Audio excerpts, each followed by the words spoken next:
Hello and welcome to March West Junction TMD, and I'm Andy, and today we're going to take a look at this Bachmann Class 90 in weathered Freightliner livery that's on bargain basement at the model centre.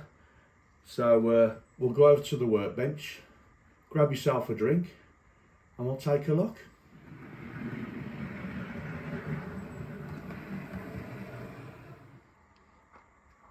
Okay, we're over at the workbench, and this is the model in the standard Bachmann packaging. The number for this is 32-620, and it's a Class 90 900048, and it's in the Freightliner grey weathered livery. And as you can see by the price, the normal price is 22995, and I got it for 137.97. And this was from the model centre in one of their bargain basement sales. On the back of the box, it's got all the information about the loco, so I'll just hold that there for a second. So if you want to pause the video to have a read of that. Also, it shows you that there's a copyright licence being a Freightliner, and some more information about this being a detailed model. We'll just quickly take you out the packaging. Something to note, very important, you've got to have one of these type of decoders to work with this model, because it's got a servo powered pantograph, and if you don't use one of these type of decoders that's suitable for a servo motor, you will cause damage to the motor on the pantograph.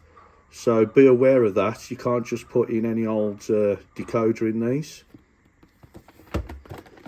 So let's quickly pull that out the box. Instruction manual.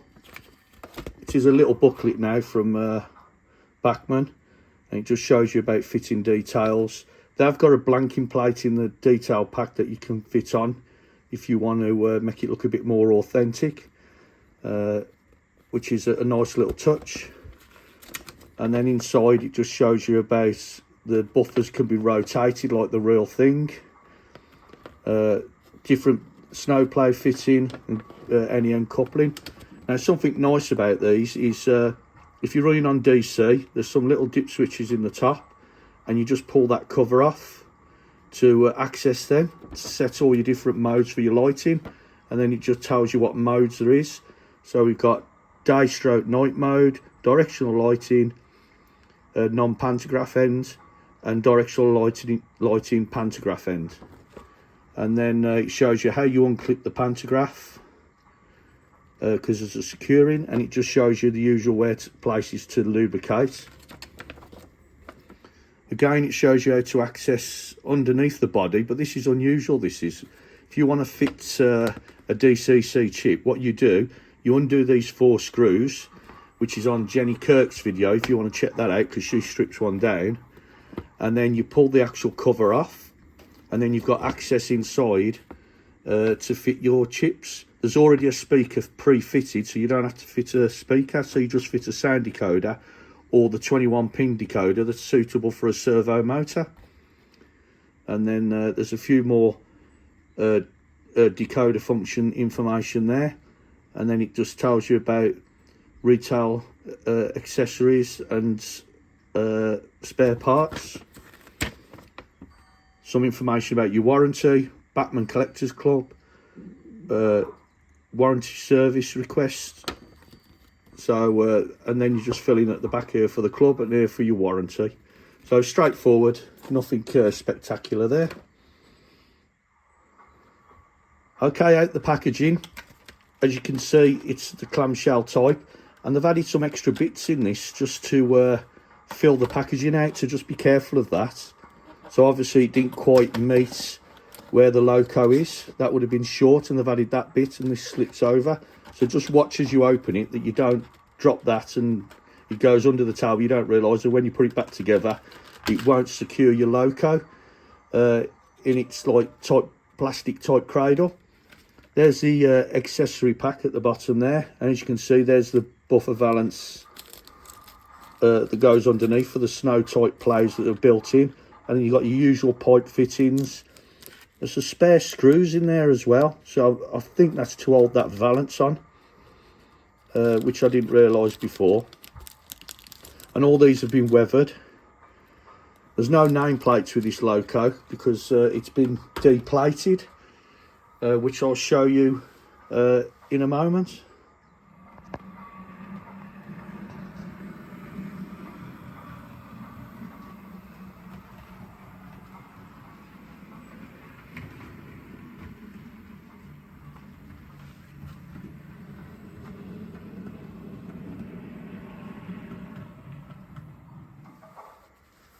Okay, take a look at the loco. Now the livery is absolutely fantastic. It's been really well applied. There's no fuzziness on any of the joins. And the weathering is very subtle, which I think looks really realistic for factory weathering. Now, as you can see, it's here. It adds a representation of it being having the plates removed, and there's like a representation, if I can get it to zoom in, it's not quite zooming in, of where the fixing holes are, what would have been. And then you've got this, which is zero accident sign, which is on the later Freightliner liveries. As you can see, the red here is a bit faded as well to show that it's weathered. And again, the depot plaque's been removed, and you can see the fixing holes and a different colour underneath to show that this is faded compared to that, which I think is a really nice touch. Another nice touch is, take a note of the doors. That one's black, and then when you turn it over, we got a black door, but this one is a grey door to represent that it's been replaced and yet not yet painted. As you can see, the BR sign there on that end is like showing that it's been removed, and you can see where there's some damage to the bodywork as such in reality, to show where it would have been sitting when the rust got behind it. So there's like little rust patches plus the hole fixings, which is an absolute fantastic touch. So I think they've done really well. Going to the roof, as you can see, you've got a pantograph that's slightly weathered as well, but it's very, very fine, as you can see, with a bit of red that goes round there. That looks really good. And like I say, this is a powered servo-driven pantograph. This is the roof module that removes from underneath by undoing the screws underneath. If you see there's 4 screw placements just at the back of the bogies. And also, the cover comes off so you can alter the dip switches. But I think that's a really nice looking roof as well. Some fine aerials there as well. And all the detail looks really crisp and fine.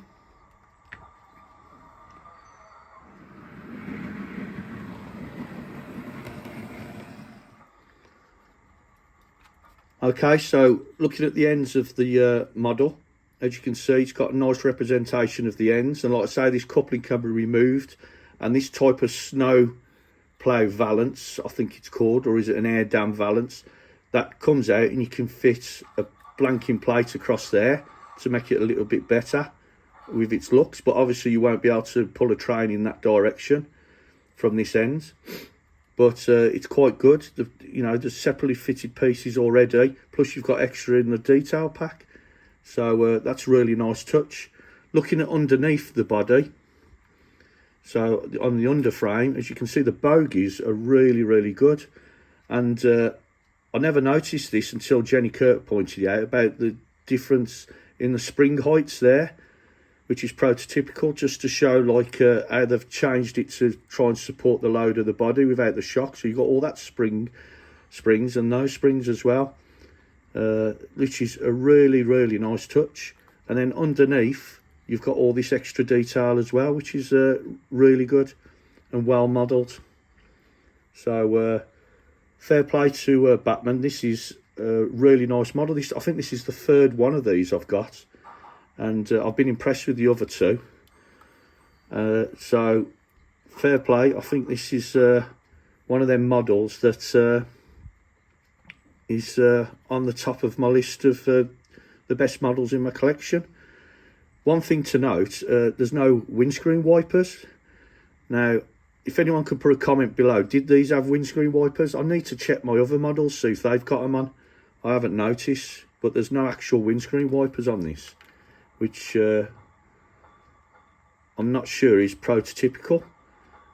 So if anyone knows whether they have windscreen wipers or not, please drop a comment below, so feedback to everyone whether we need to purchase some etched windscreen wipers for these and fit them at a later date.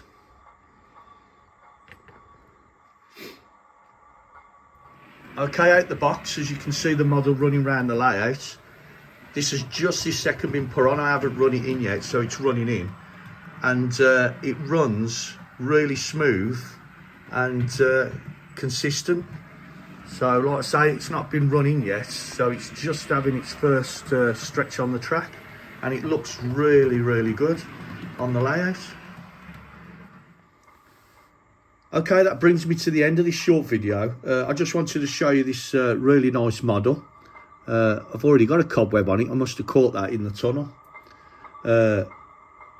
It is really nice, and like I say, we all go on about how expensive this hobby's getting, and for the price it just shows there's bargains out there.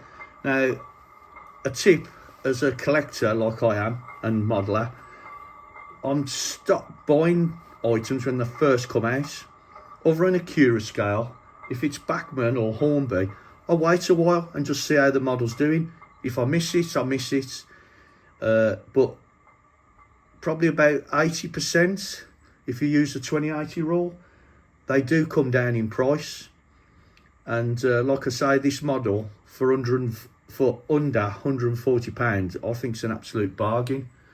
And they are really nice models, really nice runners, and they fit in with my layout really well. And I'm sure they'd fit in with yours if you model the modern era.